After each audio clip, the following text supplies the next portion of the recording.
quando mexe no espaço político. O plebeu está sinalizando para nós que ele é outro.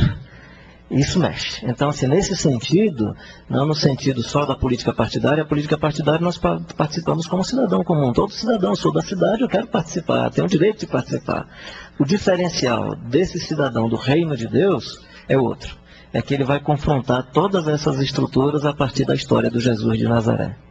Então, nesse sentido, a vida de Jesus é uma confrontação política o tempo todo.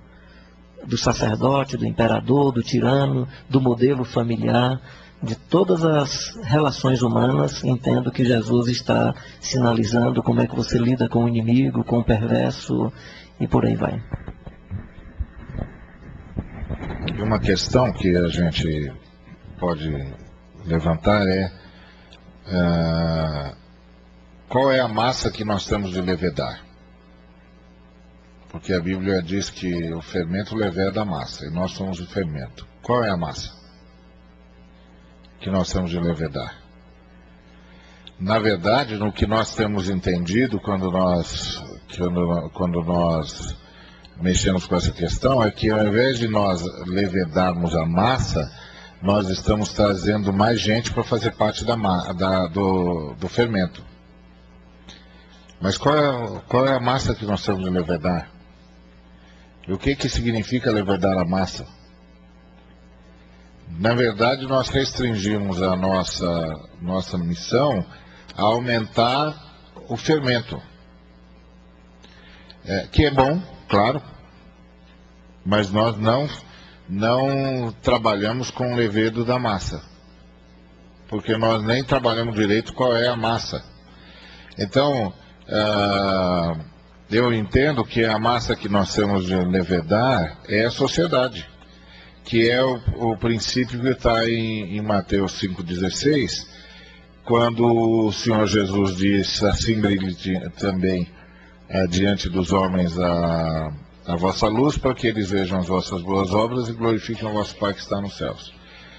Essa colocação de Jesus é um negócio complicadíssimo. Por quê? Porque Jesus está pedindo que a gente provoque nas pessoas glorificação a Deus.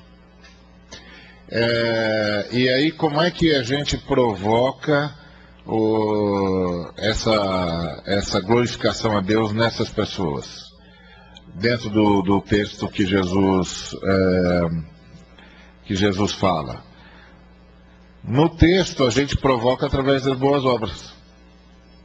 Então, Jesus não cobra de nós a conversão das pessoas, porque conversão é um departamento do Espírito Santo, não é nosso. É o Espírito Santo que convence as pessoas do pecado, da justiça e do juízo. Então não é um departamento nosso. E evangelizar não é levar pessoas a Cristo. Tá certo? Evangelizar nunca foi levar pessoas a Cristo. Evangelizar é levar Cristo às pessoas. É outra história. Porque essa história de levar pessoas a Cristo dá a impressão de que Cristo está em algum lugar, sentado, calmo, sereno e tranquilo, e a gente vai pela rua dizendo: escuta, vocês não querem conhecer Cristo? Vocês não querem conhecer Cristo? Cristo, que Cristo? Esse assim, assim, assado. Sim, queremos. Onde é que ele está? Vem cá que eu sei o endereço. Não é isso. Não foi isso que Jesus disse. Jesus disse que era para levá-lo às pessoas. Evangelizar não é levar pessoas a Cristo. Evangelizar é levar Cristo às pessoas. Como é que a gente leva Cristo às pessoas? Andando com Ele, vivendo com Ele e demonstrando para as pessoas. Tem de ser no dia a dia, o dia todo dia. Tem de ser parte da vida. E aí, como é que a gente leveda a massa? Indo onde as coisas estão acontecendo. Está aberto, tem uma discussão pública sobre transporte urbano. Como é que a gente leveda a massa? A gente vai lá discutir. a gente vai lá dizer que o transporte é um direito. Está preso em algum lugar aqui. Que o transporte é um direito. Eu me lembro de uma época em São Paulo que houve uma legislatura lá, um mandato, que queria tornar os ônibus, o transporte gratuito na cidade. E aí eu me lembro de umas pessoas que começaram a protestar, dizendo que não, porque a empresa sobrevive de lucro, etc, etc, etc. Se transformasse o transporte público em gratuito, isso iria levar a empresa de transporte coletivos do município até um problema sério de caixa, etc, etc. E aí as pessoas perguntaram a minha opinião e eu disse, olha, a gente não paga imposto para a empresa municipal de transporte urbano ter lucro. A gente paga imposto para a gente andar sentado no ônibus. Para a gente não andar como lata de sardinha. É para isso que a gente paga imposto. Então, o transporte é um direito. É um direito do cidadão. O cidadão ter de pagar imposto e ainda ter de pagar o transporte é um abuso. Ou paga uma coisa ou paga outra. Escolhe então o que vai cobrar.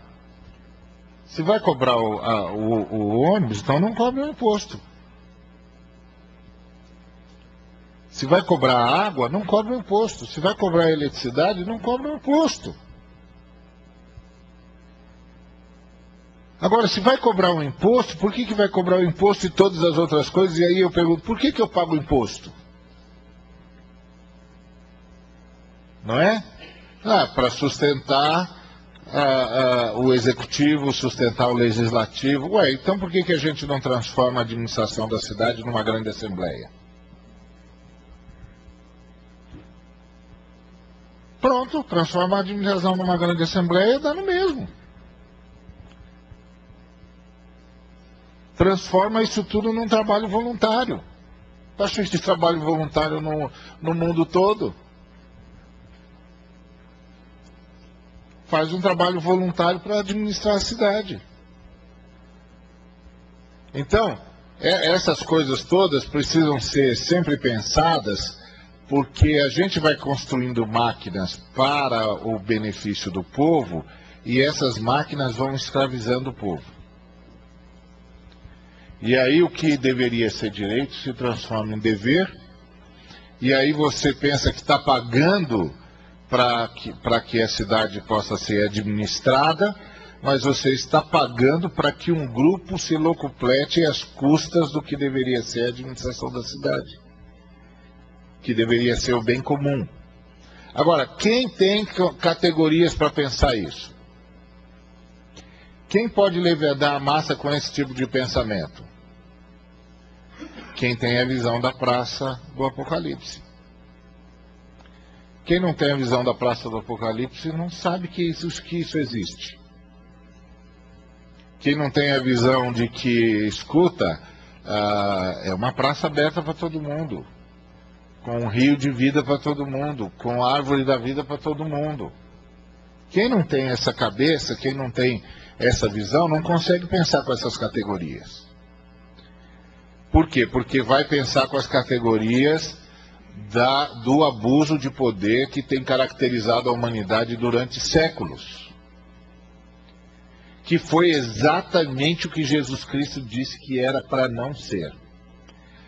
Ele sentou-se com os seus discípulos, depois que eles estavam discutindo quem era o maior, quem era o menor, quem era não sei o que lá, e ele disse, vocês têm observado os governadores do mundo. Eles exercem domínio sobre vocês. Exercem domínio sobre o povo, escravizam o povo. Entre vocês não será assim. Ninguém vai usar o poder para escravizar nada nem ninguém. Ninguém vai usar o poder para se enriquecer às custas de nada nem de ninguém. Ninguém entre vocês vai usar o poder para mandar. Entre vocês o maior será o que serve. E quem quiser ser o maior de todos, que seja servo de todos. Só quem tem esse tipo de visão pode entrar numa discussão sobre transporte público, entrar numa discussão sobre saúde pública, entrar numa discussão sobre educação pública e fazer a diferença, levedar a massa. E dizer, peraí. Tem alguma coisa errada aqui. Não é esse o princípio. Esse não é o princípio. O princípio aí está equivocado. A cidade é do povo. E o povo é